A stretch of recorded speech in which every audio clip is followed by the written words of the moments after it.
فلا أقسم بمواقع النجوم وإنه لقسم لو تعلمون عظيم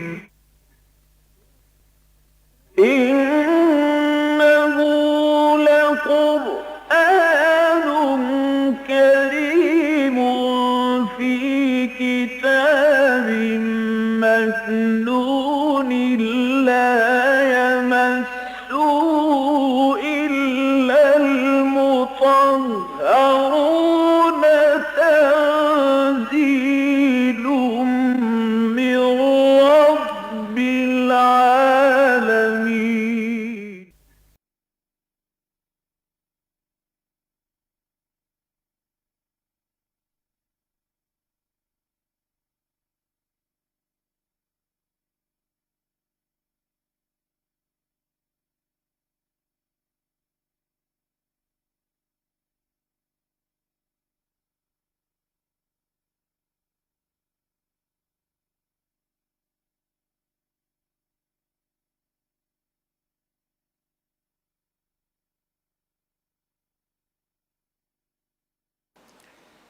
ہم سورہ آل عمران کے 15 رکوع پڑھ چکے ہیں، اب 16واں رکوع آج سے شروع کر رہے ہیں۔ اعوذ باللہ من الشیطان الرجیم، بسم اللہ الرحمن الرحیم۔ یا ایھا الذین آمنوا ان تطیعوا الذین کفروا یردوکم علی اعقابکم فتنقلبوا خاسرین بل اللہ مولاکم وہو خیر الناصرین۔ سنلقی فی قلوب الذین کفروا الرعب بما اشرکوا باللہ ما لم ینزل به سلطانا ومأواہم النار وبئس مثوى الظالمین۔ وَلَقَدْ صَدَقَكُمُ اللَّهُ وَعْدَهُ إِذْ تَحُسُّونَهُم بِإِذْنِهِ حَتَّى إِذَا فَشِلْتُمْ وَتَنَازَعْتُمْ فِي الْأَمْرِ وَعَصَيْتُم مِّن بَعْدِ مَا أَرَاكُم مَّا تُحِبُّونَ مِنكُم مَّن يُرِيدُ الدُّنْيَا وَمِنكُم مَّن يُرِيدُ الْآخِرَةَ ثُمَّ صَرَفَكُمْ عَنْهُمْ لِيَبْتَلِيَكُمْ وَلَقَدْ عَفَا عَنكُمْ وَاللَّهُ ذُو فَضْلٍ عَلَى الْمُؤْمِنِينَ۔ صدق اللہ العظیم۔ رب اشرح لي صدري ويسر لي امري واحلل عقدة من لساني يفقهوا قولي۔ اللهم ربنا الهمنا رشدنا واعصمنا من شرور انفسنا، اللهم ارنا الحق حقا وارزقنا اتباعه وارنا الباطل باطلا وارزقنا اجتنابه، اللهم وفقنا لما تحب وترضى وتقبل منا فإنك خير المتقبلين، آمین یا رب العالمین۔ سورہ آل عمران کی ترتیب کے ضمن میں یہ بات تو اس ذہن میں تازہ کر لیجئے کہ اس کے 2 حصے ہیں تقریباً بالکل مساوی، پہلے 10 رکوع اور دوسرے 10 رکوع، اگرچہ آیات میں 1 کا فرق پڑ جاتا ہے کہ بجائے 100 آیات کے پہلے حصے میں 101 آیات ہیں، لہٰذا دوسرے میں 99 رہ گئی ہیں، 2 آیات کا فرق پڑ گیا۔ جو اس کا نصف آخر ہے، پچھلا نصف، اس کے پھر 3 حصے ہیں اور وہ بھی ورٹیکل ڈویژن ہے۔ تقریباً یہ 10 رکوع جو ہے ان کو یوں سمجھیے، پہلے 2 رکوع، پھر 6 رکوع، پھر 2 رکوع۔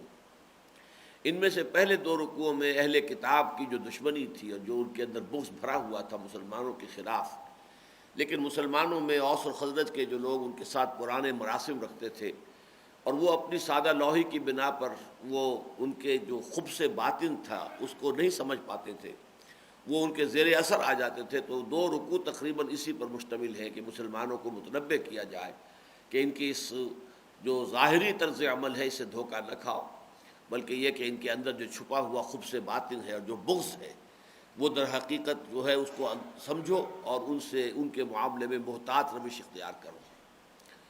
اس کے بعد آخری جو 2 رکوع ہیں وہ پھر یوں سمجھیے کہ ایک اس سورہ مبارکہ کے تکمیلی رکوع ہے، جن میں سے جو بالکل آخری رکوع ہے وہ تو نہایت جامع مقامات میں سے قرآن حکیم کے ان 11 آیات میں سے 6 آیات پر ہمارا منتخب نصاب کا جو ہے نہایت اہم درس جو ہے وہ مشتمل ہے، لیکن یہ کہ 19واں رکوع جو ہے وہ بھی بہت جامع اور بہت ہی بنیادی ہدایات پر مشتمل ہے۔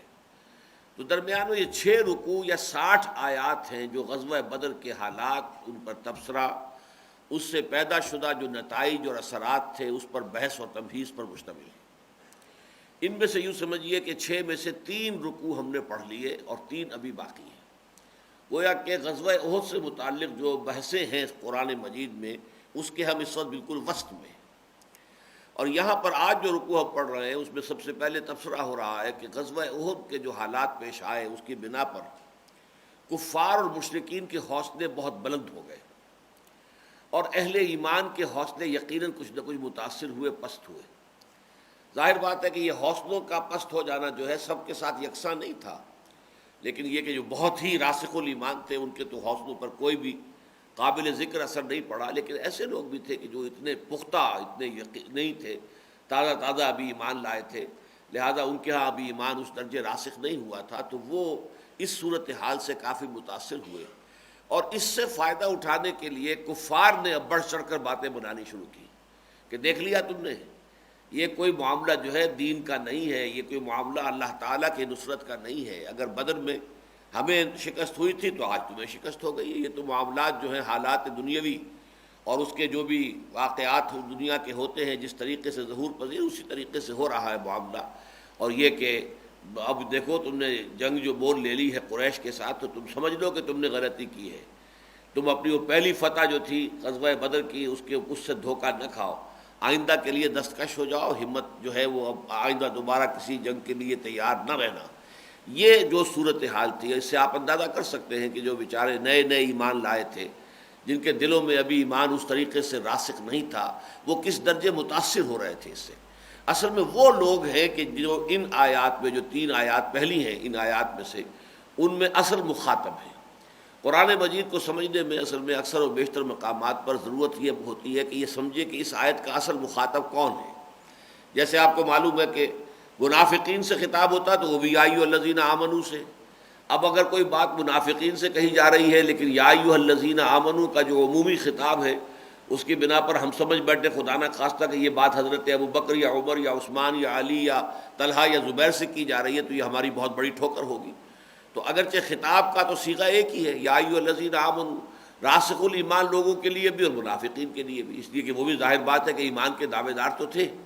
اس لحاظ سے آیات کا تعین کرنا کہ ان آیات کا رخ کدھر ہے، کس سے خطاب ہو رہا ہے، تو یہاں یہ سمجھ لیجئے کہ یہ جو آیات ہیں ان میں خطاب ان لوگوں سے ہو رہا ہے، ان مسلمانوں سے کہ جو کفار کے اس مخالفانہ پروپیگنڈے سے اثر قبول کر رہے تھے۔ ان کے دلوں میں جو ہے اب وہ ایک طرح کے وسوسے، انہوں نے اپنی چھاونیاں ڈال لی تھی کہ یہ معاملہ تو معلوم ہوتا ہے کہ ویسے جیسے دنیا کے دوسرے معاملات ہوتے ہیں، جیسا کہ آپ کو معلوم ہے کہ سورہ روم میں فرمایا گیا کہ الف لام میم غلبت الروم فی ادنی الارض وهم من بعد غلبهم سیغلبون۔ اسی زمانے میں یہ ہوا کہ 14 سال پہلے جو ہے وہ رومیوں کو بڑی عظیم شکست ہوئی، لیکن اس کے بعد جو ہے 9 سال کے بعد جو ہے مسلمانوں اس کو رومیوں کو فتح حاصل ہو گئی ایرانیوں پر۔ تو یہ تو تلک الایام نداولها بین الناس، یہ اونچ نیچ تو لوگوں میں ہوتی رہتی ہے، اس سے یہ سمجھ لینا کہ کون حق پر ہے کون باطل پر ہے یہ کوئی صحیح انداز فکر نہیں ہے۔ وہ حضرات ہیں کہ جو ان آیات کے مخاطب ہیں۔ فرمایا یا ایھا الذین آمنوا، دیکھیے خطاب وہی ہے لیکن پھر سمجھ لیجئے کہ یہ راسخ العقیدہ اور راسخ الایمان لوگوں سے خطاب نہیں ہے۔ یا ایھا الذین آمنوا ان تطیعوا الذین کفروا، اگر تم کہنا مانو گے ان لوگوں کا کہ جنہوں نے کفر کی روش اختیار کی ہے۔ یہاں لفظ اطاعت کو سمجھ لیجئے، اطاعت جو ہے عام طور پر تو اس کا ترجمہ ہم کرتے ہیں کسی کی فرما برداری کرنا، کسی کی حکم برداری کرنا، کسی کے حکم پر عمل کر لینا، لیکن اطاعت کا جو اصل جو ہے اس کی روٹ ہے طوع، آمادگی۔ تو آمادگی جو ہے اس کا پہلا قدم یہ ہے کہ آمادگی کے ساتھ توجہ سے کسی کی بات سننا، کان لگا کر کسی کی بات سننا۔ یہ توجہ اور کان لگا کر کسی کی بات سننا بھی اطاعت ہے۔ پھر جو کچھ اس نے کہا ہے اس پر عمل کرنا، یہ اس اطاعت کی تعمیل ہے۔ لہذا یہ اس معنی میں اطاعت، جیسے کہ سورہ فرقان میں حضور سے فرمایا فَلَا تُطِعِ الْكَافِرِينَ وَجَاهِدْهُمْ بِهِ جِهَادًا كَبِيرًا۔ اب ظاہر بات ہے کہ یہاں اطاعت کے معنی وہ نہیں ہو سکتے کہ آپ ان کافروں کی اطاعت قبول نہ کیجئے، ان کا کہنا نہ مانیے، بلکہ یہ کہ آپ ان کی باتوں پر توجہ بھی نہ دیجئے، دھیان بھی نہ دیجئے۔ یہ جو بکواس کر رہے ہیں کرتے رہنے دیجئے، اس سے کوئی فرق واقع نہیں ہوگا. فلا تطع الکافرین وجاہدہم بہ جہادا کبیرا، آپ تو اپنی طرف سے اس قرآن مجید کے ذریعے سے ان کے خلاف جہاد کبیر کرتے چلے جائیے، ان کی باتوں سے کوئی اثر قبول نہ کیجیے. بالکل اسی معنی میں یہ لفظ یہاں آیا ہے کہ اگر تم باتیں سنو گے توجہ سے اور غور سے، اور پھر یہ سننا بھی اس طور سے ہو کہ آپ کہنے والے کو سمجھتے ہو کہ شاید مخلص ہے، یہ بات جو کہہ رہا ہے یہ واقعتاً اپنے دل کی گہرائیوں سے کہہ رہا ہے، یہ اپنے جو کہ معافی الضمیر میں جو کچھ ہے واقعتاً اسی کی صحیح ترجمانی کر رہا ہے، اور یہ الدین و النصیحہ پر عمل کر رہا ہے، تو ظاہر بات ہے کہ اس کا امکان بڑھ جائے گا کہ آپ اس کی بات جو ہے وہ آپ کے دل میں جا کر ٹھک جائے اور آپ اس کے اوپر عمل کرنا شروع کر دیں. تو یہاں یہ فرمایا گیا کہ ان کی باتوں پر توجہ نہ دو. ان تطیعوا الذین کفروا، اگر تم ان کی باتیں دھیان سے سنو گے اور توجہ دو گے ان پر، یردوکم علی اعقابکم، تو یہ تو تمہیں واپس پھیر کر لے جائیں گے تمہاری ایڑیوں کے بل، تمہیں واپس لوٹا کر کفر میں لے جائیں گے. فتنقلبوا خاسرین، اور پھر تم ہو کر رہ جاؤ گے، لوٹ جاؤ گے خسارہ پانے والوں میں. اللہ نے ایمان کے ذریعے سے تمہیں خسارہ پانے والوں میں سے نکالا ہے. والعصر ان الانسان لفی خسر الا الذین آمنوا وعملوا الصالحات وتواصوا بالحق وتواصوا بالصبر. تو یہ جو پوری نوع انسانی خسارے میں ہے، گھاٹے میں ہے، بربادی اس کا مقدر ہے، اس سے اللہ نے تمہیں مستثنیٰ کر دیا کہ تمہیں ایمان کے راستے پر گامزن کر دیا.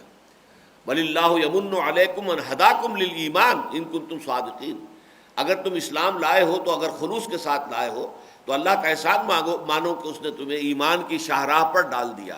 اب خلوص کے ساتھ ادھر چلو گے تو ایمان حقیقی تک بھی تمہاری رسائی ہو جائے گی. تو فرمایا کہ تم جیسے اس خسارے سے نکلے ہو، اگر ان کی باتیں سنو گے تو دوبارہ وہ تمہیں اسی خسارے میں، اسی جہنم کے گڑھے میں کہ ہم تو ڈوبے ہیں صنم تم کو بھی لے ڈوبیں گے، یا اپنے ساتھ تمہیں بھی برباد و تباہ کر کے چھوڑیں گے. بل اللہ مولاکم، اللہ تمہارا مولا ہے. اس یقین کو کسی درجے میں بھی اپنے دل میں کمزور نہ ہونے دو. اونچ نیچ یہ اللہ کی حکمت کے مطابق ہوتی ہے. کسی وقت وہ سزا دیتا ہے، جیسے کہ ہم پچھلے درس میں دیکھ چکے ہیں کہ اس کی حکمت ہے کہ وہ تمہیز کرتا ہے. بحث و تمہیز کے درس کی میں نے وضاحت کی تھی. بحث و تمہیز، پہلے کسی مسئلے کو کریدنا، اس کے کیا کیا پہلو ہیں، اس میں تنقیحات کیا کیا ہیں، علیحدہ علیحدہ کر دینا. پھر ان کے اندر سفٹنگ ہوتی ہے، علیحدہ علیحدہ کر دینا، دودھ کا دودھ پانی کا پانی. یہ تمحیص ہے. اللہ چاہتا ہے کہ حقیقی مومن اور منافقوں کے درمیان چھانٹی ہو جائے. اور یہ لفظ آج کے بھی اگر ہم وہاں پہنچ گئے اس آیت تک تو پھر ایک اور معنی میں بھی تمحیص آئے گا کہ جو واقعی منافق تو نہیں ہے صادق الایمان، لیکن اس صدق ایمان کے ساتھ ابھی ان کے دلوں میں کچھ دنیا کی محبت، کچھ مال کی محبت، کچھ اولاد کی محبت، یا جاہ کی محبت، اقتدار کی محبت، اگر کن محبتوں کی کوئی ملاوٹ ہے، امپیورٹیز ابھی ان کے ایمان کے ساتھ کہیں ملوث ہیں، شامل ہیں، تو ان کے ایمان کو خالص کرنا، اس میں سے ان ملاوٹوں کو نکال دینا. لیمحص ما فی قلوبکم، تاکہ اللہ تعالیٰ پوری طرح پاک کر دے ان ملاوٹوں سے اس شے کو جو تمہارے دلوں میں ہے. تمہارے دلوں میں ایمان ہے لیکن ابھی اس ایمان میں کچھ آمیزش ہے، کچھ دنیا کی محبت، کچھ مال کی محبت، کچھ اولاد کی محبت، یہ بھی کچھ نہ کچھ ابھی لگی لپٹی ہے اس میں ہے. اگرچہ ایمان ہے، پختہ ہے، لیکن یہ چیزیں جو ہے ابھی اس کے اندر ہیں، ان میں سے ان کو نکال کر پاک کر دینا. یہ بھی در حقیقت اسی آزمائش کی ایک حکمت ہے، مقصد ہے. آزمائش ہوگی تبھی ہوگا. بھٹی میں آپ سونے کو ڈالیں گے تبھی اس کا میل کچیل علیحدہ ہوگا اور زر خالص علیحدہ ہو جائے گا. لہذا اس کی بنا پر کہیں تمہیں یہ خیال ہو جائے کہ اللہ تمہارا ولی نہیں ہے، اللہ تمہارا مددگار اور پشپناہ نہیں ہے، تو معاذ اللہ یہ ایمان کے منافی ہوگی. اللہ ولی الذین آمنوا یخرجہم من الظلمات الی النور، یہ سورہ بقرہ میں ہم پڑھ چکے ہیں. آیت الکرسی کی فوراً بعد اللہ تو ولی ہے اہل ایمان کا. اللہ جو ہے پشپناہ ہے، مددگار ہے، حمایتی ہے. اس کی پشپناہی میں، اس کے مددگار ہونے میں، اس کے حمایتی ہونے میں کبھی کسی درجے میں بھی کوئی شک و شبے کی آلائش اپنے دلوں میں مت آنے دو. بل اللہ مولاکم وہو خیر الناصرین، اور وہ بہترین مدد کرنے والا ہے. سنلقی فی قلوب الذین کفروا الرعب. اب دیکھیے کس قدر یہ میں نے پس منظر جو آپ کے سامنے رکھ دیا تھا، اب اس میں آیات جو ہے کس طرح کی ابھر کر سامنے آ رہی ہے، نکھر کر سامنے آ رہی ہے. ان قریب ہم ان کافروں کے دلوں میں روب ڈال دیں گے، یعنی اثر نو وہ روب ان کے اندر پڑ جائے گا. وقتی طور پر ضرور ہوا ہے کہ غزوہ احد کے حالات و واقعات سے ان کے اوپر جو ایک مرعوبیت طاری ہو گئی تھی اسلام کی، اس میں قدر کمی ہوئی ہے، اور جو ان کی مرعوبیت ہو گئی تھی اس کے ساتھ ساتھ جو ففتھ کالمسٹ عنصر تھا مسلمانوں کے اندر، جو ایجنٹ تھے کفار کے منافقین، وہ بھی مرعوب ہو گئے تھے. ان کو بھی یوں سمجھیے کہ ان کو بھی سبق مل گیا تھا. لیکن اب یہ کہ عارضی طور پر ان کی زبانیں کھل گئی ہیں اور بڑے وہ بڑھ چڑھ کر باتیں بنا رہے ہیں اور تمہیں بددل کرنے کی فکر کر رہے ہیں، کوشش کر رہے ہیں، لیکن تم جو عنقریب یہ ایک عارضی سا وقفہ ہے جو ہم نے ڈالا ہے تاکہ تمہاری آزمائش ہو جائے، تاکہ اس آزمائش کے نتیجے میں سفٹنگ ہو جائے، خالص اور ناخالص ذرا علیحدہ علیحدہ ہو جائے. تو فرمایا سنلقی فی قلوب الذین کفروا الرعب، عنقریب ہم، گویا کہ وہ پہلے بھی رعب پڑ چکا تھا، جو غزوہ بدر کے بعد رعب پڑا تھا، جو دھاک بن گئی تھی، دھاک بیٹھ گئی تھی مسلمانوں کی، محمد الرسول اللہ والذین معہ کی پورے ملک عرب کے اندر. اب اس میں عارضی طور پر تھوڑی سی کمی آئی تو ہے، لیکن عنقریب ہم دوبارہ اس صورتحال کو اسی کی طرف لوٹا دیں گے. سنلقی فی قلوب الذین کفروا الرعب بما اشرکوا باللہ ما لم ینزل بہ سلطانا، بس سبب اس کے کہ انہوں نے شرک کیا، شریک ٹھہرایا اللہ کے ساتھ، جس کے لیے اللہ تعالیٰ نے کوئی سند نہیں اتاری. مرعوب ہونے کا اور خائف ہونے کا اصل سبب شرک ہے.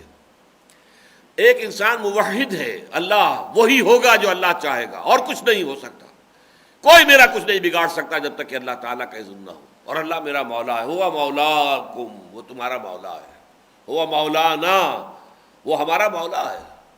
لن یصیبنا الا ما کتب اللہ لنا، ہوا مولانا. ہمیں کس بات سے ڈرا رہے ہو بھائی اے منافقو؟ ہم پر تو کوئی مصیبت آ ہی نہیں سکتی سوائے اس کے جو ہمارے پروردگار نے فیصلہ کر دیا ہو، اور وہ ہمارا مولا ہے. اس کی طرف سے جو شے آئے، سر تسلیم خم ہے جو مزاج یار میں آئے، جو اللہ کی طرف سے آئے اس کے لیے ہم تیار ہیں. ہماری گردنیں جھکی ہوئی ہے. تو خنجر آزمائی، یہ میرا سر سلامت ہے، وہ اس کے اوپر جو بھی میرا دوست خنجر آزمانا چاہتا ہے آزمائے، میں نے تو اپنے آپ کو اس کے حوالے کر دیا ہے. تو اس اعتبار سے فرمایا ما سنلقی فی قلوب الذین کفروا الرعب بما اشرکوا باللہ. لیکن ظاہر بات ہے اس میں شرک ہے. وہ سمجھتا ہے کہ کسی نہ کسی کے اندر اور بھی طاقت ہے، وہ اپنی طاقت کی بنا پر مجھے نقصان پہنچا سکتا ہے. ہمارا کلمہ کیا ہے؟ لا حول ولا قوت الا باللہ. کوئی نہ بھلائی کی طاقت ہے نہ برائی کی، مگر اللہ تعالیٰ کے اذن سے. جیسا کہ ایک حدیث میں آتا ہے کہ اے میرے بچے اس حقیقت کو اپنے ذہن نشین کر لے، دنیا کے تمام انسان جمع ہو جائیں کہ تجھے کوئی نقصان پہنچا دیں، نہیں پہنچا سکتے مگر صرف وہی کچھ جس کا فیصلہ اللہ نے کر دیا. اور اگر پوری دنیا کے لوگ جمع ہو جائیں کہ تمہیں کوئی فائدہ پہنچا دیں، نہیں پہنچا سکتے مگر اتنا ہی جتنا کہ اللہ کی طرف سے طے ہو جائے. تو گویا کہ اصل میں النافع الضار، نفع پہنچانے والا، یہ اللہ کے اسماء میں سے النافع، نفع پہنچانے والا، الضار، ضرر پہنچانے والا. النافع بھی وہی ہے اور الضار بھی وہی ہے، المعز بھی وہی ہے، المذل بھی وہی ہے، اٹھانے والا بھی وہی ہے اور نیچے گرانے والا، الرافع بھی وہی ہے اور الخافض بھی وہی ہے، گرانے والا بھی اٹھانے والا بھی، عزت دینے والا بھی ذلت دینے والا وہی ہے. اس اعتبار سے جو شخص موحد ہوگا حقیقتاً اسے خوف کس کا؟ اس پر کسی کا رعب نہیں پڑ سکتا. کوئی مجھے کوئی غضب پہنچا سکتا ہی نہیں ہے جب تک کہ اللہ کا اذن نہ ہو. اللہ میرا مولا ہے، ہوا مولانا. لن یصیبنا الا ما کتب اللہ لنا، ہوا مولانا. ہمیں اس کا کوئی افسوس نہیں، کوئی رنج نہیں، کوئی فکر نہیں، کوئی تشویش نہیں. تو سنلقی فی قلوب الذین کفروا الرعب بما اشرکوا باللہ ما لم ینزل بہ سلطانا. اب دیکھیے شرک میں دو چیزیں عام طور پر آتی ہیں. ما لم ینزل بہ سلطانا نمبر 1، ما لیس لہم بہ من علم نمبر 2. کسی چیز کو شریک ٹھہرا دینا جس کے لیے اللہ نے کوئی سند نہیں اتاری. اگر اللہ نے سند اتاری کہ میں نے فلاں کو بھی اپنی حکومت میں شریک کیا ہوا ہے، اسے بھی کچھ اختیارات دے رکھے ہیں، تو ظاہر بات ہے پھر تو ہم اللہ کے ماننے والے ہیں، تو اللہ کی اس حکم کو بھی مانیں گے. جیسے کہ حضور سے کہلوایا گیا ہے قل ان کان للرحمن عبد ولد فانا اول العابدین. اگر رحمان کا واقعی کوئی بیٹا ہوتا تو سب سے پہلے عبادت میں کرتا. جب میں ہمتاً عبادت جو ہے بن گیا ہوں اللہ کے لیے، اللہ کی بندگی میں میں نے اپنے آپ کو ہمتاً دے دیا ہے، تو اگر رحمان کا کوئی بیٹا ہوتا تو میں کیوں نہ اس کی بندگی کرتا. لیکن کوئی بیٹا نہیں ہے، کوئی بیٹی نہیں ہے. اسی طریقے سے اللہ نے کسی اور کے لیے سند اتار دی ہوتی تو یقیناً ہم اس کے لیے بھی، اگر اللہ نے کچھ حقوق رکھے تھے وہ حقوق ادا کرتے. کہ ٹھیک ہے 4 نمازیں میرے لیے پڑھ لیا کرو، ایک 5ویں نماز اس کے لیے پڑھ لیا کرو، لیکن نہیں، اللہ نے تو ما لم ينزل بہ سلطانہ، اس نے کسی کے لیے کوئی سند، کوئی سلطان کو اتاری ہی نہیں۔ اور ما لیس لکم بہ من علم، دوسری بات جس کے لیے تمہارے پاس علم میں، تمہاری عقل میں، تمہاری دلیل میں کہیں کوئی بنیاد ہو۔ اس کائنات میں توحید تو سمجھیے کہ چپے چپے پر لکھی ہوئی ہے کہ ایک ہی کنٹرول ہے، یہ پوری کائنات کا کسی ایک ہی مرکز سے کنٹرول ہو رہا ہے، کسی ایک ہی ذہن کی ساری سکیم ہے جس پر کہ یہ کائنات چل رہی ہے۔ یہاں کسی سنویت کا، کسی تثلیث کا، کسی شرک کا کوئی امکان نظر آتا ہی نہیں۔ عقل جو ہے ماننے پر مجبور ہے توحید کو۔ فرق صرف یہ ہے آج ہوتے ہوتے انسان توحید خالص کی طرف جا رہا ہے، یہ آپ سمجھ لیجئے۔ فرق صرف کیا ہے، وہ توحید اللہ کے ماننے کے لیے نہیں ہے، بلکہ وہ توحید پہلے مادے کو بنا دیا گیا، خدا مادہ ہی ہے اصل میں شے، انڈسٹرکٹیبل ہے، یہ ختم ہونے والا ہے ہی نہیں، یہ ایور لاسٹنگ ہے، ہمیشہ سے ہے اور ہمیشہ رہے گا۔ اب یہ کہ مادے کی تحلیل ہو گئی انرجیز میں، پہلے کا 4 بیسک فورسز ہیں اس کائنات کے اندر۔ اب یہ گویا کہ پولیتھیزم سمجھ لیجئے، polytheism of the essential forces, basic forces, energies. اس کے بعد آیا نہیں 3 ہیں، 3 کے بعد 2.5 ہیں، 2.5 کے بعد 2 ہیں، ہوتے ہوتے اب 1 پر آ جائے گا، بس ایک ہی انرجی ہے کہ اسے وہ انرجی کہیں گے۔ اس انرجی کے لیے پھر وہ اوصاف نہیں ہوں گے، وہ اس کے نام نہیں ہوں گے، وہ اس کی صفات نہیں ہوگی، جو کہ 99 نام اللہ تعالیٰ کے ہمیں اللہ تعالیٰ نے بتا دیے قرآن اور حدیث کے ذریعے سے۔ لیکن یہ توحید تک تو پہنچ گئے نا، ایک تک تو پہنچ گئے۔ ہوتے ہوتے یہ ساری جو کثرت تھی وہ تحلیل ہو کر اور ایک توحید کے اندر تبدیل ہوتی چلی جا رہی ہے۔ کائنات اس توحید کی طرف جو ہے کشاں بڑھ رہی ہے، ذہن انسانی بھی اس توحید کی طرف جو ہے وہ گویا کہ بڑھنے پر مجبور ہے۔ تو ما لم ينزل بہ سلطانہ نمبر 1، اور ما لیس لکم بہ من علم، تمہارے پاس کوئی علمی بنیاد ہی نہیں ہے، کسی اور کے شریک ہونے کے لیے کوئی دلیل ہی نہیں ہے۔ ومأواہم النار، اور ان کا ٹھکانہ آگ ہے، وبئس مثوى الظالمین، اور یقیناً ظالموں کے لیے وہ بہت ہی برا ٹھکانہ ہے، بہت ہی برا جو ہے وہ جائے پناہ ہے۔ اب اگلی جو آیت آ رہی ہے 152، یہ ذرا طویل بھی ہے، اور یہ یوں سمجھیے کہ اس پوری بحث کا لب لباب ہے، تو اس کے ایک ایک لفظ پر پوری توجہ سے غور کیجیے۔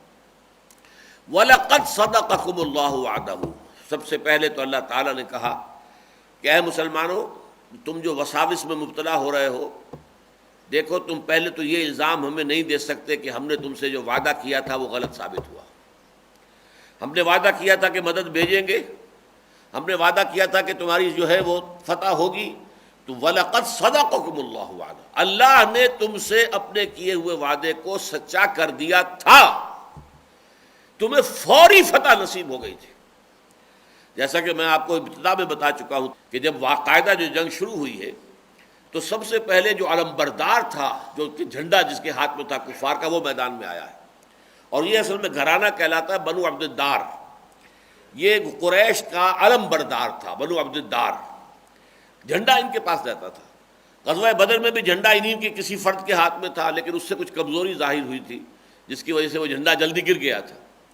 تو ابو سفیان جو اب کمانڈر بن کے آئے تھے اس وقت لشکر کفار کے، انہوں نے ذرا ان کے غیرت کو للکارنے کے لیے کہا دیکھو بھائی، اس جھنڈے کا اگر تم نے وہی معاملہ کرنا ہے جو تمہارے ایک آدمی نے کیا تھا غزوہ بدر میں، تو بہتر ہے ابھی تم معذرت کر لو، ہم کسی اور کو جھنڈا پکڑا دیتے ہیں۔ تو اس پر انہوں نے، جو ان کا سردار تھا طلحہ بن ابی طلحہ عبدری، انہوں نے کہا نہیں، ہم اس جھنڈے کے اوپر اپنی جانیں نچھاور کر کے دکھا دیں گے تمہیں، جھنڈا ہمارے ہاتھ میں ہوگا۔ لہذا اس نے اپنے اسی تانے کو سامنے رکھتے ہوئے سب سے پہلے میدان جنگ میں وہ آیا۔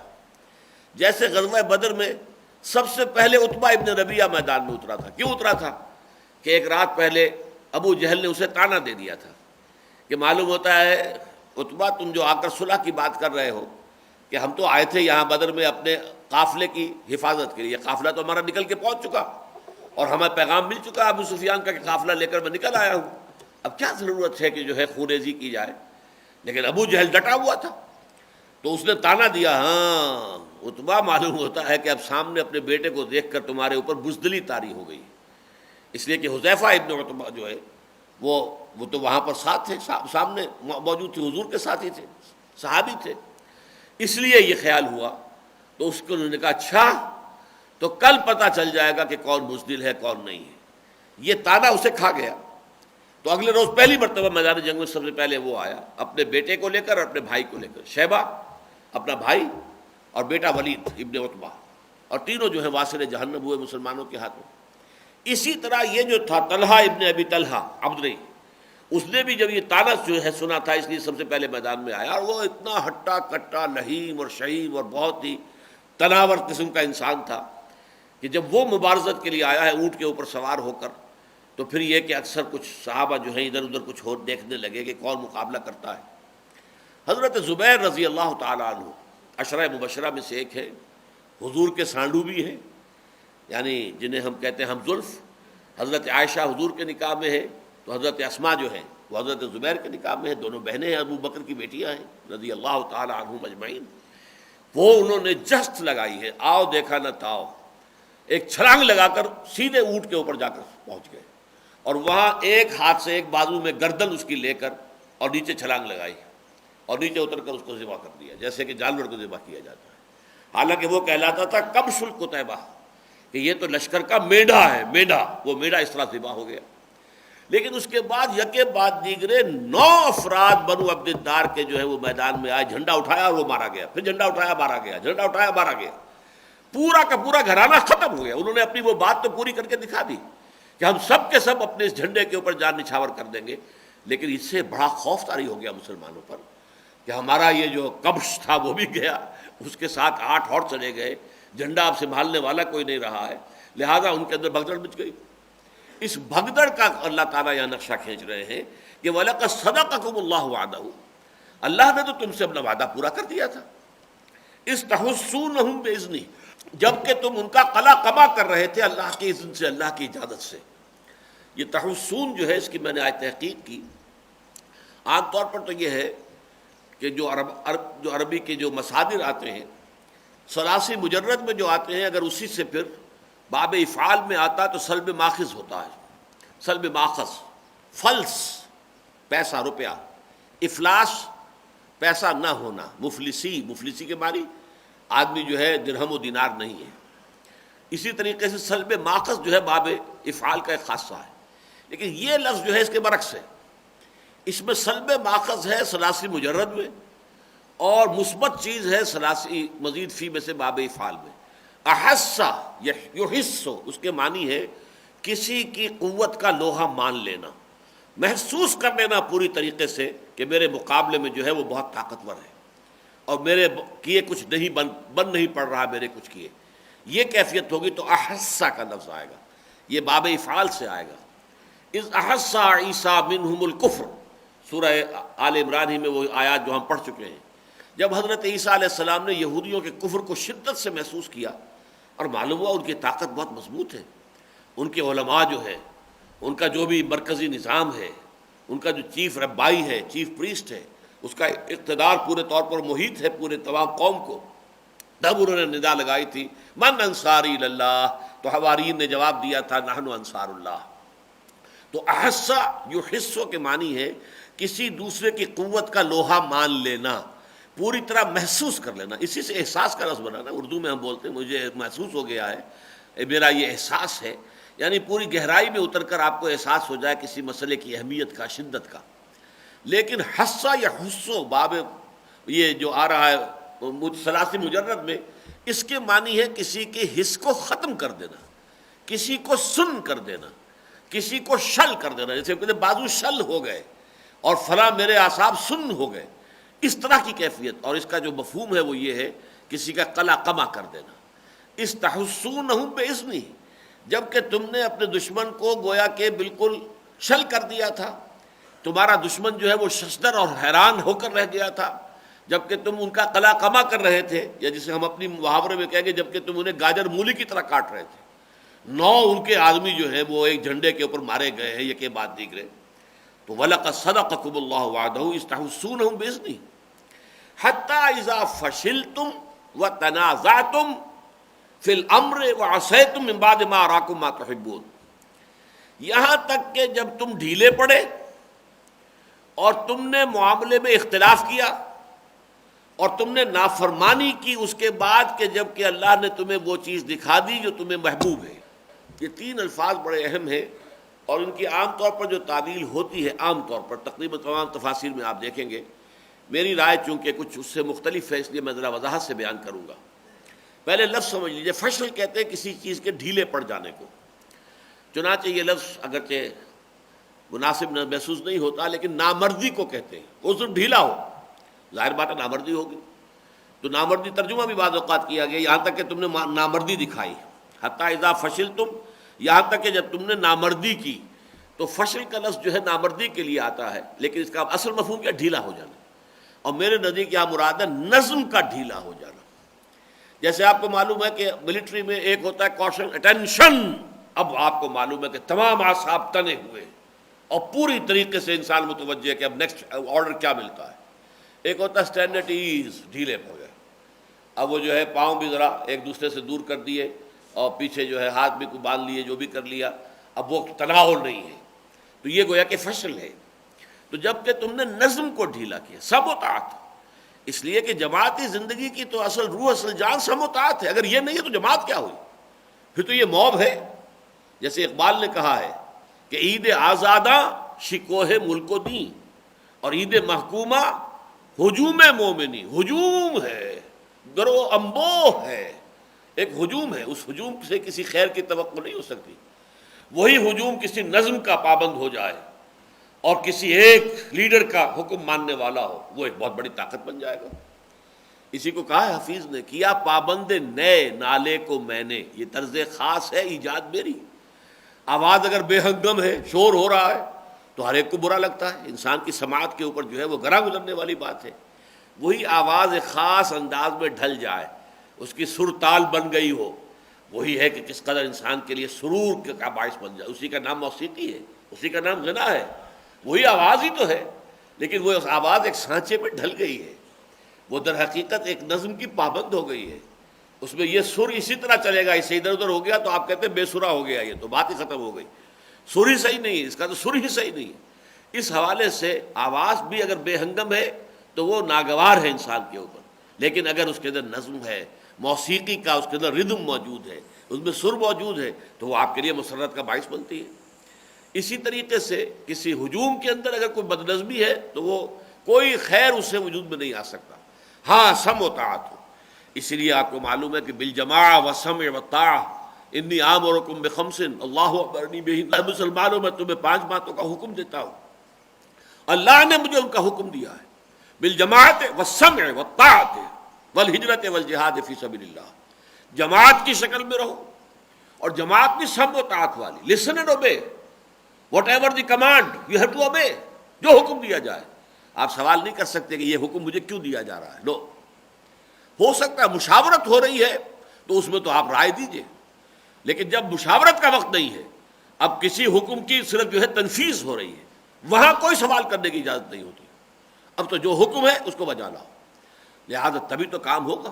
یہ سم و طاعت جو ہے یہ جان ہے، لیکن اگر وہ نظم ڈھیلا پڑ گیا، اپنے آپ نے جو بھی آپ کا لیڈر ہے یا آپ کا کمانڈر ہے، لوکل کمانڈر، اب ظاہر بات ہے کہ بڑی فوج ہے، اس کے سپریم کمانڈر، غزوہ احد ہو یا بدر ہو یا عذاب ہو، سپریم کمانڈر تو محمد رسول اللہ تھے صلی اللہ علیہ وسلم، لیکن مختلف جو ہے، اب ایک دایاں بازو ہے فوج کا، ایک بایاں بازو ہے، ایک قلب ہے، ایک جو ہے ہراول دستہ ہوتا ہے، ایک کچھ پیچھے لوگوں کو کھڑا کیا جاتا ہے کہ تم انتظار میں رہنا، جب ایمرجنسی کی ضرورت ہوگی تو تب تمہیں کال دی جائے گی، وغیرہ وغیرہ۔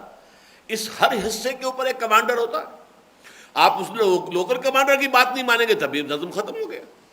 اسی لیے حضور نے فرمایا من اطاعنی فقد اطاع اللہ، جس نے میری اطاعت کی اس نے اللہ کی اطاعت کی، ومن عصانی فقد عصى اللہ، جس نے میری نافرمانی کی اس نے اللہ کی نافرمانی کی، ومن اطاع امیری، جس نے میرے معین کردہ مقرر کردہ امیر کی اطاعت کی اس نے میری اطاعت کی، ومن عصى امیری فقد عصانی، اور جس نے میرے معین کردہ امیر کی نافرمانی کی اس نے میری نافرمانی کی۔ یہ حدیث جو ہے بہت اہم ہے۔ اب اس میں کیا ہوا تھا غزوے میں کہ در حقیقت وہ نافرمانی جو ہے وہ لوکل کمانڈر کی ہوئی ہے بالاتفاق، یہ میں بعد میں عرض کروں گا کہ کس کی نافرمانی ہوئی ہے، اس میں جو آراء کیا ہے، لیکن یہ کہ بہرحال یہ بھی اگر لوکل کمانڈر کی بھی، حضرت عبداللہ ابن جبیر ابن نعمان انصاری دوسی بدری رضی اللہ تعالی عنہ، ان کی کمان میں تھے وہ 50 تیر انداز، یہ کمانڈر تھے لوکل، جو اس درے پر معمور کر دیے گئے تھے کہ یہاں سے تم نے نہیں ہٹنا ہے، چاہے تم یہ دیکھو کہ ہم سب ہلاک ہو گئے اور ہماری ناشوں کو جو ہے وہ پرندے نوچ نوچ کر کھا رہے ہیں، گدھ ہیں، کوے ہیں، ہماری ناشوں کے اوپر لگے ہوئے، تب بھی تم نے یہاں سے نہیں ہلنا ہے۔ یہ حکم دے کر حضور نے وہاں 50 جو ہے تیر اندازوں کو مقرر کیا تھا، لیکن یہ کہ ان کے حکم کی خلاف ورزی ہوئی، یہ ہے نظم کا ڈھیلا ہو جانا۔ حتی اذا فشلتم، یہاں تک کہ جب تم ڈھیلے پڑے، یعنی تم نے نظم کو ڈھیلا کر دیا، سم و تعاظ کی بات جو ہے اس کو ترک کیا، وَتَنَازَعْتُمْ فِي الْأَمْرِ، اور معاملے میں تم نے تنازع کیا۔ تنازع کیا ہے؟ نزع کہتے ہیں کھینچنے کو، نزع، عالم نزع کیا ہے؟ جبکہ جان کھینچ رہی ہوتی ہے، فرشتہ جو ہے اخرجوا انفسکم، نکالو اپنی جانیں، تو جان کھینچتی ہے انسان کے وجود میں سے، نزع۔ لیکن باب جب تفاعل میں آئے گا، تفاعل اور مفاعلہ جو ہے یہ ایک دوسرے کے بہت قریب ہیں، تو اس میں ہوتا ہے کہ آپ ادھر کھینچ رہے ہیں، وہ ادھر کھینچ رہے ہیں، رسہ کشی ہو رہی ہے۔ رسہ کشی جو ہے در حقیقت وہ تنازع ہے، تنازع بھی اور منازعت بھی، منازعت مفاعلہ، تنازع تفاعل، ان دونوں کا جو حاصل ہے یہ کہ دو گروہ یا دو افراد ایک دوسرے کے مقابلے میں، تم ادھر کھینچ رہے ہو ادھر کھینچ رہے۔ تنازع کیا ہوا؟ تنازع یہ ہوا کہ کچھ لوگوں نے یہ کہا کہ اب تو فتح ہو گئی، اب وہ حکم حضور کا ختم ہوا۔ کمانڈر نے اور کچھ اور لوگوں نے ان سے کہا کہ نہیں، تم غلط کہہ رہے ہیں، حضور نے جو حکم دیا تھا وہ اپنی جگہ پر، مت ہلو یہاں سے۔ کہ نہیں، حضور نے تو جو فرمایا تھا وہ شکست کی صورت میں فرمایا تھا کہ اگر ہم سب کے سب ہلاک ہو جائیں، تم دیکھو کہ ہماری لاشوں کو گدھ اور کوے جو ہے وہ نوچ نوچ کر کھا رہے، تب بھی تم یہاں سے رہے۔ اب تو صورتحال مختلف ہو گئی ہے۔ یہ ہے تنازع۔ ایک کی رائے وہی تھی کہ حضور کے حکم کے اوپر قائم رہا جائے چاہے کچھ بھی ہو جائے، اور حضور نے جو حکم دیا ہے اور اس کے حکم کو ایگزیکیوٹ کرنے والے آن دی اسپاٹ۔ اگر معاملہ یہ ہوتا کہ حضرت عبداللہ ابن جبیر کی رائے بھی وہی ہو جاتی تو معاملہ ذرا مختلف ہوتا، لیکن جو لوکل کمانڈر ہیں وہ ڈٹے ہوئے ہیں اور وہ پکار رہے ہیں کہ مت ہلو یہاں سے، لیکن 35 یا 40 افراد وہاں سے ہل کے چلے گئے۔ لہذا پھر ایک ہی جو ہے غار، جو خالد ابن ولید اپنے 200 یعنی اسٹرینگتھ جو تھی ان کے رسالے کی، 200 ہارس اسٹرانگ کیولری، اس کے ساتھ جب ٹوٹ کر گرے ہیں ایک دفعہ، ظاہر بات ہے 10 تیر انداز 10 کو مار دیں گے، کتنوں کو ماریں گے؟ لیکن وہاں تو ظاہر بات ہے کہ ایک ریلا چڑھا آ رہا ہے، سیلاب آ رہا ہے، وہ 10 کے 10 شہید ہو گئے۔ اور پھر باقی جو ہے پیچھے سے جب وہ تو اپنے آرام سے سمجھ رہے تھے کہ ہمیں تو بس مال غنیمت جمع کرنا ہے، اور جن کو بھی ہم پکڑ کر قیدی بنا لیں، قیدی بنانا ہے، وہ تو ڈھیلے تو پڑ ہی چکے تھے مسلمان فتح کے بعد۔ ان پر اچانک جو بپتا آئی ہے تو پھر جو صورتحال ہوئی وہ قیامت صغریٰ سے کم نہیں تھی کہ 70 صحابہ شہید ہو گئے، حضور مجروح ہوئے، حضور کے قتل ہو جانے کی، شہید ہو جانے کی خبریں بھی اڑ گئیں، بہت سے لوگوں کے حوصلے جواب دے گئے، بہت سے لوگ جو ہے میدان چھوڑ کر بھاگ بھی گئے۔ یہ ساری جو بدترین صورتیں ہیں یہ سب کی سب پیدا ہوئی ہیں غزوہ احد کے دوران۔ لیکن اللہ تعالیٰ یہاں فرما رہے کہ وَلَقَدْ صَدَقَكُمُ اللَّهُ وَعْدَهُ، تم ہمیں کوئی دوش نہیں دے سکتے، کوئی دوش تم ہمیں نہیں دے سکتے، ہم سے کوئی شکایت نہیں کر سکتے، ہم سے تمہارا کوئی گلہ نہیں ہے، اس لیے کہ ہم نے اپنا وعدہ پورا کر دیا تھا۔ اللہ نے تو تم سے مسلمانوں اپنا وعدہ سچا کر دیا تھا، اِذْ تَحُسُّونَهُم بِإِذْنِهِ، جبکہ تم ان کو گاجر مولی کی طرح کاٹ رہے تھے اللہ کے اذن سے، اللہ کے حکم سے۔ حتی اذا فشلتم، یہاں تک کہ جب تم ڈھیلے پڑے، تم نے نظم کو ڈھیلا کر دیا، وتنازعتم فی الامر، اور ایک معاملے میں تنازع اور منازعت کی شکل اختیار کی، وعصیتم من بعد ما اراکم ما تحبون، اور تم نے نافرمانی کی۔ اب یہاں سوال پیدا ہوتا ہے نافرمانی کس کی؟ میرا موقف یہ ہے کہ حضور کی نافرمانی نہیں ہے، حضور کے قول کی تو تعویل ہوئی ہے، اور تعویل جہاں دونوں جگہ ممکن ہو تو اس میں الزام نہیں آتا۔ اس کی ایک مثال ہے، 2 سال کے بعد جو غزوہ پیش آنے والا تھا، غزوہ احزاب، اس موقع پر بھی حضور کے قول کی تعویل میں 2 گروہوں کا اختلاف ہوا۔ جب غزوہ احزاب میں جو فوجیں چلی گئیں اور مسلمانوں نے اپنے ہتھیار کھولنے شروع کر دیے، تو حضور نے بھی اپنے ہتھیار جب کھول رہے تھے، حضرت جبرائیل آ گئے کہ حضور آپ اپنے ہتھیار کھول رہے ہیں، ہم نے تو اپنے ہتھیار ابھی نہیں اتارے، ابھی تو بنو قریظہ کو مزہ چکھانا ہے ان کی غداری کا، آپ فوراً حملہ کیجئے بنو قریظہ پر۔ تو حضور فوراً جو ہے نکلے اور مسلمانوں کو حکم دے دیا کہ کوئی مسلمان عصر کی نماز نہ پڑھے مگر بنو قریظہ کے جو ان کی گڑھی ہے وہاں پہنچ کر، یعنی اس میں حکم کی تاکید تھی اس درجے میں کہ عصر کی نماز نہ پڑھے وہاں پہنچے بغیر، یعنی عصر سے پہلے پہلے ہر مسلمان کو بنو قریظہ کے قلعے پر پہنچ جانا چاہیے۔ اب بعض مسلمان ایسے تھے جنہیں کوئی کسی بنا عذر کوئی مجبوری ہوئی، تاخیر ہو گئی، اب عصر کا وقت آ گیا درمیان میں، بعض لوگوں کا خیال ہوا کہ یہ جو عصر جو ہے ہماری ضائع ہو جائے گی، انہوں نے کہا چاہا کہ نماز پڑھ لیں، دوسروں کا نہیں، کچھ بھی ہو جائے، نماز ضائع ہو یا نماز ہو، حضور کا جو حکم ہے ہمیں اس کے اوپر ڈٹے رہنا ہے. ہم نے نماز نہیں پڑھنی یہاں، ہم تو جا کر وہیں پر نماز پڑھیں گے، چاہے قضا پڑھیں، چاہے دیر سے ہو جائے، کچھ بھی ہو جائے. اب یہ ایک انٹرپریٹیشن کا فرق ہوا کہ کچھ لوگوں نے کہا کہ حضور نے یہ بات تو اس لیے کہی تھی نا تاکہ ہم جلدی کریں، عجلت کریں، پہنچیں، عصر کے وقت تک لازماً پہنچ جائیں. تو جو اصل علت ہے، کسی حکم کا اصل مقصد ہے، اس کو سمجھنا چاہیے، بجائے اس کے کہ آپ اس کے جو لغوی اور لفظی جو مفہوم ہے اس کے اوپر ڈٹے رہے. لیکن ایک کی رائے تھی نہیں، ہمیں تو اس کی جو تعویل جو ہے وہ نہیں کرنی ہے، بلکہ جیسا کہا ہے لٹرل، بالکل لفظی جو ہے حکم کی پابندی کرنی ہے. اچھا، جنگ کے بعد جب سب کو فتح حاصل ہو گئی اور بنو قریظہ میں تو مقابلے کی تاب تھی ہی نہیں، انہوں نے سرنڈر کر دیا. بعد میں یہ معاملہ حضور کے سامنے بیان کیا گیا، حضور نے کہا دونوں نے ٹھیک کیا، کسی کی بھی آپ نے نفی نہیں کی. جنہوں نے نماز پڑھ لی یہ نہیں کہا کہ تم نے میرے حکم کی خلاف ورزی کی، اور جنہوں نے نماز کو جو ہے مؤخر کر دیا ان کو بھی یہ نہیں کہا کہ میرے حکم کا مطلب یہ نہیں تھا تمہیں نماز پڑھ لینی چاہیے تھی، بلکہ آپ نے کہا دونوں نے ٹھیک کیا. تو انٹرپریٹیشن کا جہاں تک معاملہ ہوتا ہے اس کی تو گویا کہ دونوں طرف کا امکان ہوتا ہے. یہی معاملہ ہے جس کو ہم کہتے ہیں کہ مجتہد جو ہوتا ہے، کوئی ایک نیا مسئلہ پیش آ گیا ہے جس سے پہلے نہیں تھا، نہ قرآن میں کوئی حکم موجود ہے نہ حدیث میں ہے، نئی صورت سامنے سے آ گئی ہے.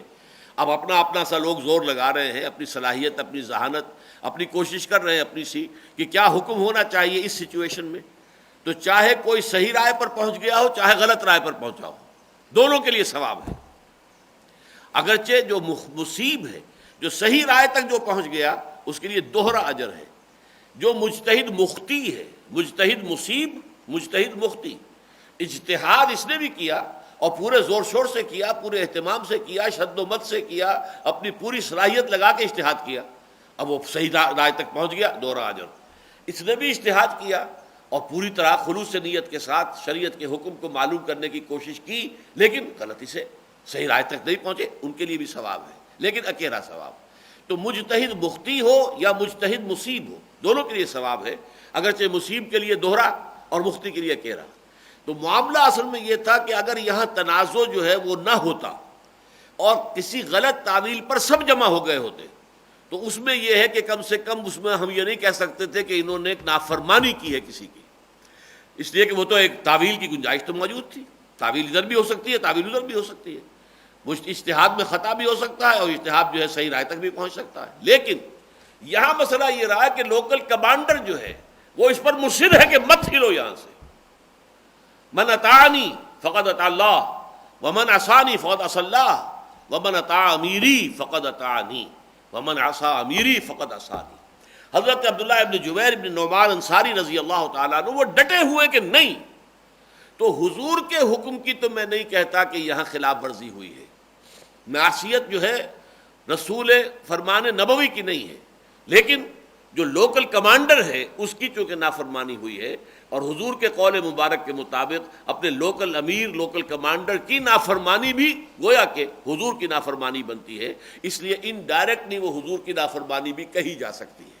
لیکن میں یہ نہیں سمجھتا کہ جان بوجھ کر ان صحابہ میں سے کوئی بھی حضور کی نافرمانی کا کوئی جو ہے وہ کوئی ارادہ رکھ سکتا ہو اور سوچ سکتا ہو.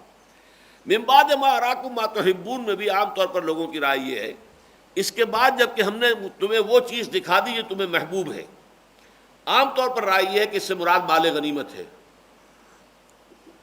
میں بھی اس کی بالکل قطعی نفی تو نہیں کر سکتا. پچھلے درس میں نے عرض کیا تھا کہ یہاں جو سود کی حرمت کا حکم آیا، سود در سود، سود مرکب کا، وہ ہم پڑھ چکے ہیں پچھلے درس میں، تو اس کی جو ہے اس نظم میں سیاق و سباق سے اسے معلوم ہوتا ہے کہ کچھ نہ کچھ وہ بات شامل تھی، مال کی محبت کسی درجے میں. لیکن میرے نزدیک تعویل دوسری جو ہے وہ قرآن مجید میں القرآن یفسر بعضہ بعضا کا جو اصول ہے اس کی روح سے وہ بہت زیادہ قوی ہے، اور اس سے مراد فتح ہے. من بعد ما اراکم ما تحبون، اس کے بعد کہ تمہیں اللہ نے وہ شے دکھا دی جو تمہیں محبوب ہے، یعنی فتح دکھا دی تمہیں. اب فتح کا معاملہ یہ ہوتا ہے کہ یہ گویا کہ جنگ کے اندر مقصود ہوتا ہے، ہر شے کی ایک مقصود ہے. مقصود حقیقی تو اللہ کی رضا ہے، لیکن یہ کہ اس جنگ کا مقصود تو دشمن کو شکست دینا اور خود فتح حاصل کرنا ہے. اور یہ ایک انسان کی فطری کمزوری ہے کہ جب انسان اپنے مقصود پر پہنچ جاتا ہے تو وہ ڈھیلا پڑ جاتا ہے. پھر فشل جو ہے اس کا فطری نتیجہ ہے. جب تک منزل تک نہیں پہنچے آپ آپ پوری طریقے سے آپ کی ہمت جو ہے اور آپ کی عزیمت جو ہے برقرار ہے، چلتے جا رہے ہیں. ابھی آپ 10 میل اور بھی چلیں تو شاید تکان کا احساس نہ ہو، لیکن اگر معلوم ہو بس پہنچ گئے، اب پہنچا ہی چاہتے ہیں منزل پر، تو تکان کا احساس شروع ہو جائے گا، اس لیے کہ اب تو گویا کہ منزل آ گئی. وہ جو جگر کا بڑا پیارا شعر ہے، جو ذوق سفر جو شوق طلب کچھ اور ہمیں منظور نہیں، اے عشق بتا اب کیا ہوگا کہتے ہیں کہ منزل دور نہیں. منزل پر پہنچ گئے تو ہمارا عمل ختم. ہم تو چاہتے ہیں عمل جاری رہے، محنت جاری رہے، جد و جہد جاری رہے، لہذا منزل مقصود پر جا کر تو عمل ختم ہو جائے گا. تو جو ذوق سفر جو شوق طلب کچھ اور ہمیں منظور نہیں، اے عشق بتا اب کیا ہوگا کہتے ہیں کہ منزل دور نہیں. تو یہ منزل جو فتح تھی جو انسانوں کو پسند ہے، اور میرے پاس اس کی دلیل یہ ہے کہ یہاں مراد مال غنیمت نہیں ہے بلکہ فتح ہے. وہ سورہ صف کی آیت ہے. سورہ صف میں اللہ کی راہ میں جہاد کرنے کے جو نتائج بیان کیے گئے ہیں وہ 3 تو ہیں نتائج. یغفر لکم ذنوبکم نمبر 1، وَيُدْخِلْكُمْ جَنَّاتٍ تَجْرِي مِن تَحْتِهَا الْأَنْهَارُ وَمَسَاكِنَ طَيِّبَةً فِي جَنَّاتِ عَدْنٍ ذَلِكَ الْفَوْزُ الْعَظِيمُ. یہی ہے بہت بڑی کامیابی. بریکٹ بند ہو گئی ہے یہاں، ذَلِكَ هُوَ الْفَوْزُ الْعَظِيمُ کی بریکٹ بند ہو گئی.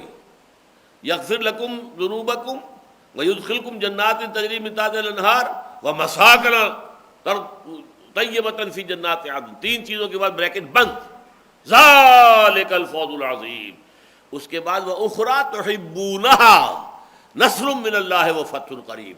اور ایک اور شے جو تمہیں بہت محبوب ہے، یعنی اللہ تعالیٰ کے ہاں وہ اس کا کوئی تعلق کامیابی ناکامی سے نہیں ہے، لیکن انسان اپنی فطری کمزوری کی وجہ سے طبع بشری کی بنا پر اس کو اہمیت دیتا ہے. تمہیں محبوب یہ بھی ہے کہ فتح حاصل ہو جائے. وَأُخْرَىٰ ایک اور شے تُحِبُّونَهَا جس کو محبوب رکھتے ہو، جس سے تم محبت کرتے ہو. نصر من اللہ وفتح قریب. وہ یہ بشارت ہے کہ اب اللہ کی مدد آیا چاہتی ہے اور فتح جو ہے تمہاری قدم بوسی کیا چاہتی ہے. یہ جو ہے اخریٰ تحبونہا فتح قریب، یہ ہے جو یہاں پر آپ سمجھیے من بعد ما اراکم ما تحبون، جب اللہ نے تمہیں وہ شے دکھا دی ہے تمہیں پسند ہے. اس کا مطلب کیا ہے؟ ذرا تجزیہ کیجئے. دیکھیے ہم بھی اللہ کا فضل جس پر بھی ہے اور جتنا بھی ہے، وہ اپنی زندگی جو ہے لگا چکا ہے اللہ تعالیٰ کے دین کی اقامت کی جد و جہد میں، لگا رہا ہے، لگائے ہوئے ہے. اس میں اصل تو مقصود کیا ہے؟ آخرت کی فلاح، کامیابی. اللہ راضی ہو جائے، اللہ تعالیٰ جنت میں داخل فرما دے، جہنم سے ہمیں بچا لے. یہ ہمارے اصل نصب ہے. لیکن دنیا میں کامیابی واقعی ہم اپنی آنکھوں سے دیکھ لیں کہ اسلامی نظام قائم ہو گیا، واقعی ہمارے ہی ہاتھوں یہ منزل جو ہے کامیابی کے آخری مرحلے کو پہنچ جائے، یہ بھی ایک خواہش دبی ہوئی ہوتی ہے. اور یہ خواہش بسا اوقات پھر انسان کو بڑے غلط راستے پر ڈال دیتی. فرض کیجئے کہ آپ نے پوری طریقے سے غور و فکر کر کے علی وجہ البصیرت ایک راستہ معین کیا کہ منزل مقصود تک پہنچنے کا یہ راستہ ہے، اور اس راستے پر چلتے ہوئے آپ کو محسوس ہوا کہ یہ منزل جو ہے تو قریب نہیں آ رہی. عبداللہ شاکر کی ایک نظم کے الفاظ مجھے یاد آئے. 1951 میں انہوں نے انتخابات جو ہوئے تھے پروونشل اسمبلی کے، جماعت نے اس میں حصہ لیا تھا، تو دولتانہ صاحب کے جو خواہشات تھیں اور جو ان کے اندازے تھے اس کی تعبیر کی تھی فارسی میں کہ وزارت پنجابی میں، وزارت پنجابے والی لینی ضرور ہے، اکھیاں تھی نیڑے نیڑے قدماں تھی دور ہے. تو آنکھوں سے تو بہت نزدیک نظر آ رہی ہے وزارت جو ہے پنجاب کے، قدموں سے دور ہے. یہی معاملہ جب کسی اسلامی تحریک کے کارکنوں کا ہوتا ہے کہ ہم نے جو راستہ طے کیا تھا اس کا صغرا کبرا تو درست ہے، راستہ تو یہی ہے، جاست طریقہ کار تو یہی ہے، لیکن پہنچ نہیں پا رہے، تو پھر آدمی نہ پہنچ پانے پر اگر یہ کہ وہ غور کرتا ہے اچھا کوئی راستہ حک اور کرک جسے کہتے ہیں، جیسے کہ ہاکی والا یا فٹ بال والا اپنی گیند کو لے کر چلتا ہے تو دائیں بائیں ادھر سے ادھر ادھر سے ادھر، تو یہ جو کیری اوور کرنا ہوتا ہے تو یہ ہے کہ بائی ہک اور بائی کرک، بائیں طرف سے کسی طریقے سے میں پہنچوں. اور یہ شے منزل کو کھوٹی کر دینے والی ہے.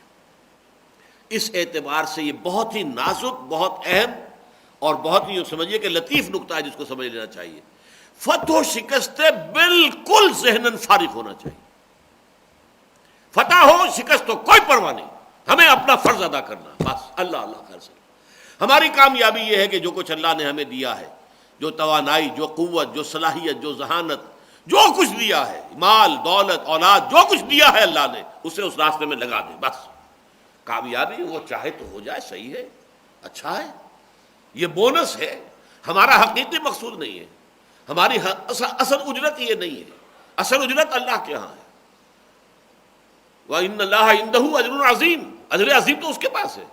یہ دنیا میں فتح ہو جانا اس کا کوئی اس سے تعلق نہیں ہے۔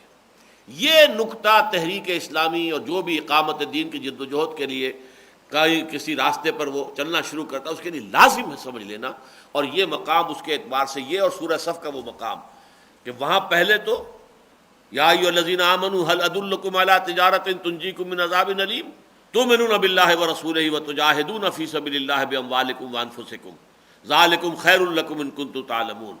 اب اس خیر کی شرح کی، یغفر لکم ذنوبکم نمبر 1، یدخلکم جنات تجری من تحتها الانہار نمبر 2، ومساکن طیبۃ فی جنات عدن نمبر 3، بریکٹ ختم، ذالک الفوز العظیم۔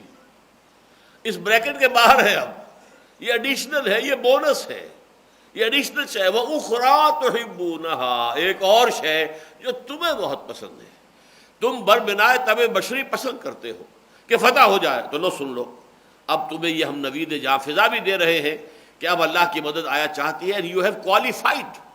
یہ غزوہ احزاب کے بعد نازل ہوئی ہے یہ سورہ صف جو ہے، اور غزوہ احزاب کے موقع پر جو ہے در حقیقت یوں سمجھیے کہ من حیث الجماعت صحابہ کرام نے ثابت کر دیا تھا اپنے ایمان پر اپنی ثابت قدمی کو۔ رجال صدقوا ما وعاهدوا الله علیہ فمنهم قضى نحبه ومنهم من ينتظر۔ تو یہ جو صورت ہو چکی تھی غزوہ احزاب میں، اس کے بعد یہ خوشخبری دے دی گئی، مبشر المومنین، اے نبی اہل ایمان کو بشارت دے دیجئے کہ نصر من اللہ وفتح قریب۔ اس کی روشنی میں اس کو پڑھیے۔ تو اب سنیے دوبارہ اس آیت کا ترجمہ، وَلَقَدْ صَدَقَكُمُ اللَّهُ وَعْدَهُ۔ اور دیکھو مسلمانوں، تم ہمیں کوئی دوش نہیں دے سکتے، ہم سے گلہ شکوہ نہیں کر سکتے، کوئی احتجاج نہیں کر سکتے، ہم نے تم سے اپنا وعدہ پورا کر دیا تھا۔ اِذْ تَحُسُّونَهُم بِإِذْنِهِ، جبکہ تم نے اپنے دشمن کو شل کر دیا تھا، جبکہ اس کو بے حس کر دیا تھا، اس کے اندر اب کوئی قوت مقاومت نہیں رہی تھی، جبکہ تم ان کا قلا قبا کر رہے تھے۔ حتیٰ اذا فشلتم، یہاں تک کہ جب تم ڈھیلے پڑے، وتنازعتم فی الامر، اور امر کے معاملے میں تم نے تنازع کیا، تم نے اختلاف کیا، رسہ کشی کی، ایک دلیل کے مقابلے میں دوسری دلیل، وعصیتم، اور تم نے نافرمانی کی۔ وہ نافرمانی اپنے لوکل کمانڈر کے جو صراحت کے ساتھ کی، اور اسی میں گویا کہ مضمر ہے کہ بالواسطہ رسول کی بھی نافرمانی ہو گئی، چاہے نیتاً جو ہے وہ تمہارے پیش نظر رسول کی نافرمانی کرنا نہ ہو، نتیجے کے اعتبار سے ہو گئی کہ من اطاع امیری فقد اطاعنی ومن عصا امیری فقد عصانی، من بعد ما اراکم ما تحبون، اس کے بعد کہ تمہیں وہ شے دکھا دی اللہ نے جو تمہیں محبوب ہے، یعنی فتح حاصل ہو گئی، تم ڈھیلے پڑ گئے۔ اور ڈھیلا پڑنا جو ہے وہ فطری بات میں بیان کر چکا ہوں، منزل کے قریب پہنچ کر اعصاب جو ہے ڈھیلے پڑتے ہیں، تکان جو ہے وہ اس کا احساس شروع ہو جاتا ہے۔ اگر ابھی وہ منزل 10 میل اور آپ کو چلنا تھی تو ابھی تکان کا احساس نہ ہوتا، لیکن اب چونکہ معلوم ہے کہ بس اب چند قدم کے بعد منزل آیا چاہتی ہے، تو پھر یہ کہ تکان کا احساس شروع ہو جائے گا، پھر آدمی ڈھیلا پڑ جاتا ہے۔ یہ انسان کی فطری کمزوری ہے۔ منکم من یرید الدنیا و منکم من یرید الآخرہ، تم میں سے وہ بھی ہے کہ جو دنیا کے طالب ہیں، اور تم میں سے وہ بھی ہیں کہ جو واقعتاً آخرت ہی کے طالب ہیں۔ اب اس کے بھی دو مفہوم ہوں گے۔ اگر تو وہ تعویل ہو جو اکثر لوگوں نے لی ہے تو مراد ہے دولت، تم میں سے وہ لوگ بھی ہیں جو دولت کے، مال غنیمت کے حریص ہیں۔ جنگ کا ایک جو ہے نتیجہ یہ بھی نکلتا ہے، اس لیے اس کو نفل کہا گیا۔ انفال، سورہ انفال جو ہے آپ کو معلوم ہے کہ اس میں مال غنیمت کو انفال کہا گیا۔ نفل شے ہوتی ہے جو اصل سے زائد ہو۔ نماز 4 فرض جو ہے وہ تو آپ کے لیے فرض ہیں، لیکن یہ کہ آپ نے اس کے علاوہ جو ہے 4 سنتیں بھی پڑھی ہیں یا 2 سنتیں بعد میں پڑھی ہیں، یہ نفل ہے، یہ اضافی ہے۔ تو انفال جنگ میں اصل شے جو مطلوب ہوتی ہے وہ فتح ہے، لیکن اس کے ساتھ ہی جو شے مل جاتی ہے وہ مال غنیمت ہے، وہ انفال ہے۔ تو اس اعتبار سے جو انفال یا مال غنیمت یا دولت، منکم من یرید الدنیا، تم میں سے وہ بھی ہیں کہ جن کے اندر ابھی ان چیزوں کی جو ہے وہ بہت محبت موجود ہے دلوں کے اندر، وہ منکم من یرید الآخرہ، اور تم میں سے ایسے بھی ہیں کہ جو سوائے آخرت کا کچھ نہیں چاہتے، وہ صرف آخرت کے طالب ہیں، ان کا ارادہ، ان کا مقصود و مطلوب صرف آخرت ہے۔ میں جو تعویل کر رہا ہوں اس کے اعتبار سے کیا ہوگا، تم میں سے کچھ لوگ وہ جو دنیاوی کامیابی کو زیادہ اہمیت دیتے ہیں، اور کچھ لوگ وہ ہیں کہ جن کے سامنے صرف آخرت کی نجات ہے، اور اصل میں وہ لوگ صحیح معنی میں لوگ وہی ہیں کہ جو صرف آخرت کی نجات کو اپنا مقصود و مطلوب بنائے۔ دنیاوی کامیابی حاصل ہو جائے فبہا، نور علی نور، بونس ہے ہمارے رب کی طرف سے، نہیں ہوتی تو ہمیں کوئی تشویش نہیں۔ ہمیں اپنا فرض ادا کرنا ہے، ہماری ذمہ داری، ہماری کامیابی یہ ہے کہ آخری سانس تک اپنا فرض ادا کرتے چلے جاؤ۔ کہیں بھی ڈھیلے پڑ گئے، اس سے پہلے اب نئی کام نہیں بن رہا ہے، نتیجہ کوئی نکل نہیں رہا ہے، لہذا بیٹھ جاؤ ہاتھ پہ ہاتھ، نہیں۔ یا اس سے بھی برعکس، اس سے بھی بری شکل کہ اگر سیدھی انگلیوں گھی نہیں نکل رہا ہے تو ٹیڑھی انگلیاں کر کے گھی نکالو، نہیں، بائی ہک اور بائی کروک۔ یہ بہت سی تنظیمیں اور جماعتیں اسی وجہ سے ہلاک ہوئی، برباد ہوئی، اور بہت سی قیمتی مساعی جو بہت ہی مخلص کارکنوں کی مساعی تھی، ان کی بھاگ دوڑ، ان کی محنت، ان کا مال، ان کا وقت خرچ ہوا، وہ ضائع ہو گئے، اس لیے کہ قیادت جو ہے اس کے اندر وہ استقامت نہیں تھی کہ جو صحیح راستہ ہے اس پر قائم رہنا ہے۔ کامیابی ناکامی سے ہمیں کوئی بحث نہیں، لیکن اگر کسی درجے میں دنیاوی کامیابی بھی مطلوب اور مقصود کے درجے میں آ گئی تو ظاہر بات ہے لیڈر کا اعصاب جواب دینے شروع ہو جائیں گے، خاص طور پہ جب وہ دیکھے کہ میری عمر تو اب 70 برس ہو گئی، مجھے تو کوئی کامیابی نظر نہیں آ رہی۔ میں خود اپنے اوپر رکھ کر کہہ رہا ہوں، میں 70 برس کا ہوں، 70واں برس میرا اب شروع ہو جائے گا، تو گویا کہ آدمی سمجھے کہ میرا تو بس شام زندگی آ گئی، زندگی کی جو ہے اب رات قریب ہے، موت والی رات جو ہے، لیکن یہ کہ نتیجہ تو کہیں نہیں نکلا۔ آئی ایم نو ویئر، میں تو کہیں نہیں پہنچا، کہیں میں امیر المومنین نہیں بنا، کہیں میرا جو ہے وہ حکومت قائم نہیں ہوئی، کوئی کامیابی نہیں ہوئی۔ تو اس سے اگر اعصاب ڈھیلے پڑ جائیں، یا پھر آدمی اس کی وجہ سے کوئی غلط راستہ سوچے۔ ایک ہے کہ آدمی دیانتاً یہ سمجھے کہ اچھا میں دیکھوں صغرا کبرا جوڑوں، مجھ سے کوئی غلطی تو نہیں ہوئی ہے، یہ بات اپنی جگہ پر ہے، آخری لمحے تک ہمیں سوچنا چاہیے۔ لیکن اگر وہ بات دلیل کی بنیاد پر نہیں ہے بلکہ صرف اس بددلی کی بنیاد پر ہے تو وہی در حقیقت تبھی موت ہو جاتی اس تحریک کی۔ ثم صرفکم عنہم لیبتلیکم، اب دیکھیے بڑا پیارا انداز ہے، پھر اللہ نے تمہارا رخ پھیر دیا ان کی طرف سے تاکہ تمہیں آزمائے۔ یعنی پہلے تو اب دشمن بھاگ رہا ہے اور مسلمان پیچھا کر رہے ہیں، اب مسلمانوں کو پیچھے مڑنا پڑا کہ یہ پیچھے سے کیا مصیبت آ گئی ہے۔ یہ جو خالد ابن ولید کا جو ہے وہ رسالہ آیا ہے، ٹوٹ پڑا ہے، تو گویا کہ رخ پھیر دیا، اب ہم نے تمہارا رخ ان کی جانب سے پھیر دیا، لیبتلیکم، تاکہ تمہیں آزمائے۔ اب حالت ایسی لائے کہ دیکھیں اب تم میں سے کون ثابت قدم رہتا ہے سختیوں میں بھی۔ اس سے پہلے جو ہے شاید ہم وہ آیت پڑھ چکے ہیں، وَلَقَدْ تَمَنُّونَ الْمَوْتَ مِن قَبْلِ أَن تَلْقَوْهُ، اس سے پہلے جو تم بہت موت کی آرزویں کیا کرتے تھے، شہادت کی آرزو، اس سے پہلے کہ موت سے ملاقات ہو، فَقَدْ رَأَيْتُمُوهُ وَأَنْتُمْ تَنظُرُونَ، اب تم نے دیکھ لیا، موت بڑی کڑوی شے ہے، موت ایسی کوئی میٹھی شے نہیں ہے، تم نے دیکھ لیا۔ آنکھوں میں آنکھیں ڈال کر جب موت کا صاف سامنا ہوا ہے تو فرمایا ثم صرفکم عنہم لیبتلیکم وَلَقَدْ عَفَا عَنْکُمْ، اور اللہ تمہیں معاف فرما چکا ہے، جو بھی خطا ہو گئی، جو بھی غلطی ہو گئی، کنڈون کر دیا ہے اللہ تعالیٰ نے، تمہاری خطاؤں سے درگزر کیا ہے، اس کی کوئی باز پرس آخرت میں اب نہیں ہوگی۔ یوں سمجھیے ایمنسٹی کا بہت بڑا اعلان ہے، خطا ہوا ہے، خطا ہو گئی ہے، غلطی ہو گئی ہے، لیکن سمجھ لو کہ کیا غلطی ہوئی، کیوں ہوئی، تاکہ آئندہ تو ایک سے ایک کڑا امتحان آنے والا ہے۔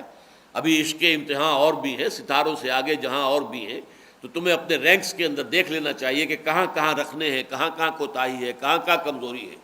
واللہ ذو فضل علی المؤمنین، اور اللہ تعالیٰ اہل ایمان پر تو بہت فضل کرنے والا ہے، اس اعتبار سے جو ہے کہ اللہ تمہارا ولی ہے، مددگار ہے۔ یہ جو عارضی سی شکست اس نے دی ہے، اس میں بھی اس کی حکمتیں ہیں جو موجود ہیں، لیکن یہ کہ اللہ تعالیٰ جو ہے اہل ایمان کے حق میں بہت فضل والا ہے۔ بارک اللہ لی ولکم فی القرآن العظیم ونفعنی وإیاکم بالآیات والذکر الحکیم۔